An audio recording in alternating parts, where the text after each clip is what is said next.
C'est une maison bleue accrochée à son canal. On y vient à pied par le petit pont et là, surprise! Dans le petit atelier encombré de figurines colorées, Michel Petit fabrique pour le plaisir des personnages du théâtre traditionnel d'Amiens, chez Cabotan, qui existe depuis le XIXe siècle. Chez Cabotan, c'est-à-dire ces cabotins, sont de petites marionnettes issues de la commedia dell'arte italienne.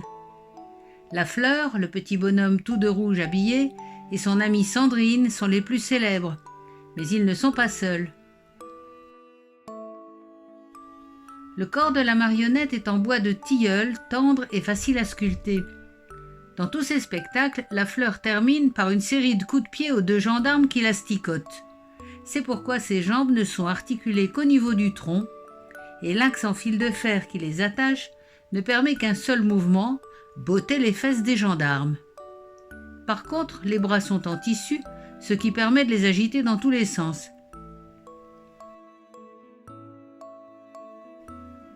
La tête est en merisier, bois à grains fins et durs qui se ponce bien et se peint directement sans enduit. Elle est rattachée au corps par un fil de fer passant à travers un piton et elle bouge comme une vraie. Ce type de marionnette à tringle et à fil est simple mais très fonctionnel. La tringle est enfoncée de force dans le crâne, puis on fixe la poignée. Cette poignée est percée de 2 trous de chaque côté, le trou extérieur pour attacher les bras, le trou intérieur pour attacher les jambes.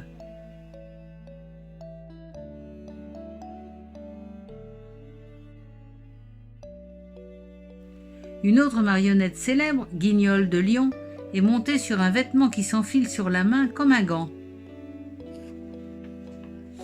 À ce stade, la Fleur a déjà nécessité 40 heures de travail et il a été peint.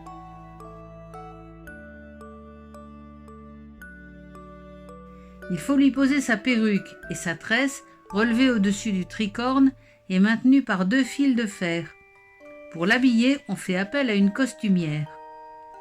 La Fleur est toujours habillée d'un costume rouge avec une chemise blanche à jabot. C'est le costume traditionnel des laquais du XVIIIe siècle. Il porte un tricorne et des chaussures noires et des bas rayés rouge et blanc.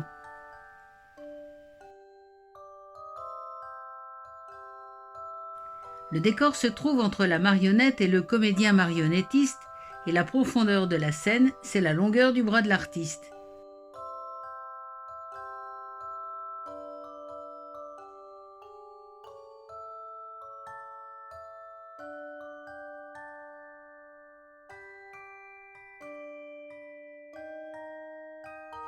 Les aventures de la Fleur sont très codifiées. Parmi les personnages récurrents, on trouve Sandrine, son amie, et surtout les 2 gendarmes, le petit gros et le grand maigre, et puis un curé.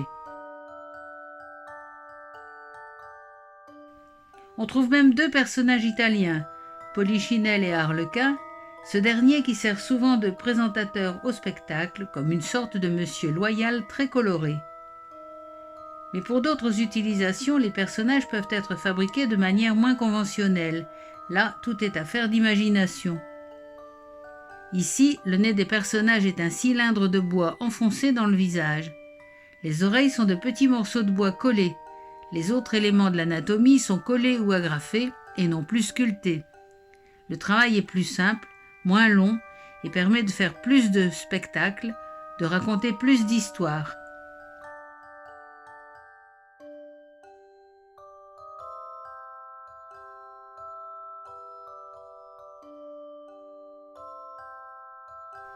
Les modèles peuvent être miniaturisés. Dans tous les théâtres, la pièce maîtresse est le rideau qui annonce le spectacle et clôt la séance. Chaque théâtre a sa spécificité, sa forme, son décor, les personnages qui lui sont attachés.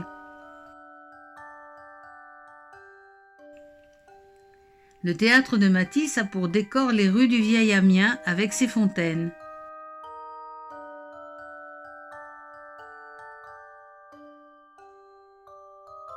Des personnages si petits sont peints et très simplifiés, mais les gendarmes portent un chapeau sculpté, un nez proéminent et un sabre glissé entre le bras et le torse à l'ancienne.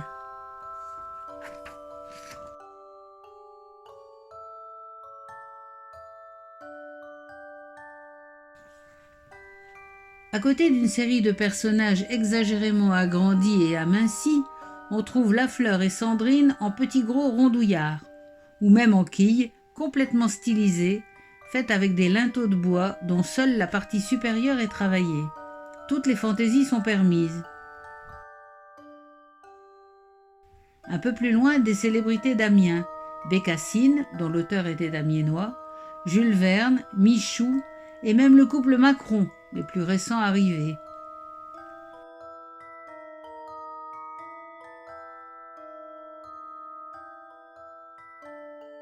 Le théâtre de Contres, le village natal de Lafleur, est un décor rural avec l'église et son calvaire. Lumière.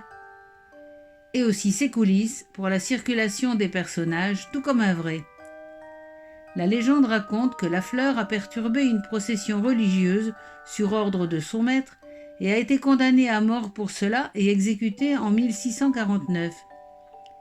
L'imagerie populaire a gardé la figure d'un personnage haut en couleur, ironique et moqueur, toujours aux prises avec les gendarmes. Et notre artiste sculpteur l'a statufié avec Sandrine, en couleur et même en imitation bronze, à patine verte.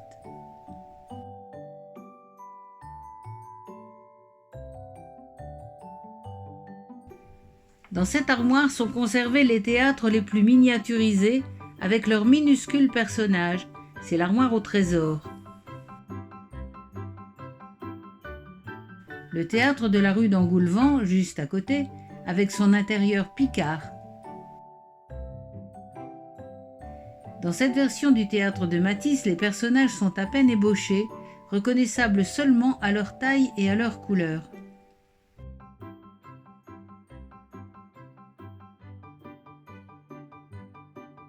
Ce sont des tronçons de manche à balai peints, le piton formant la tête de la marionnette.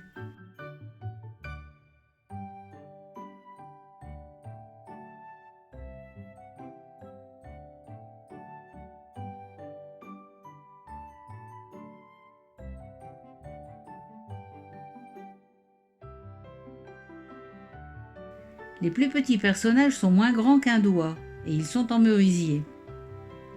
L'ébauche en bois est taillée à la hauteur. Le sculpteur trace un axe vertical, puis dessine le personnage sur le bois. Il le sculpte avec un cutter ou un scalpel. Le nez est planté au milieu du visage comme pour les grands personnages. La tringle et la poignée sont ajoutées et l'ensemble est peint.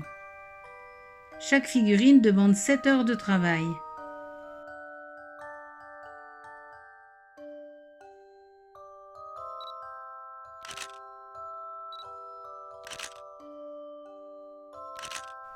Les animaux peuvent être représentés droits ou vêtus comme des hommes, c'est le cas du renard dans Le Corbeau et le renard, puis du loup, incontournable, avec ses grandes dents et ses yeux luisants. Les 3 petits cochons avec leur mère à côté des matériaux pour construire leur maison.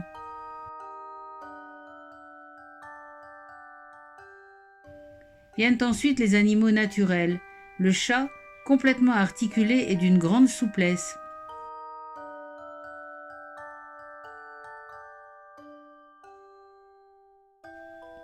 Le lapin, dont l'arrière-train est construit plus lourd que l'avant, pour imiter sa démarche particulière.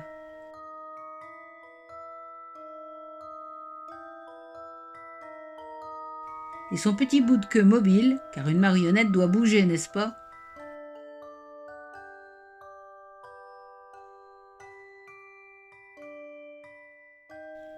Le hérisson est plus statique, seule sa tête est mobile, mais il a de si beaux yeux.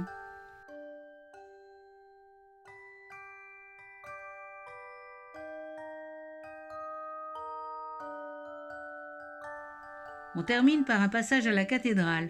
Pour ses 800 ans, on lui a ajouté un évêque et quelques couleurs.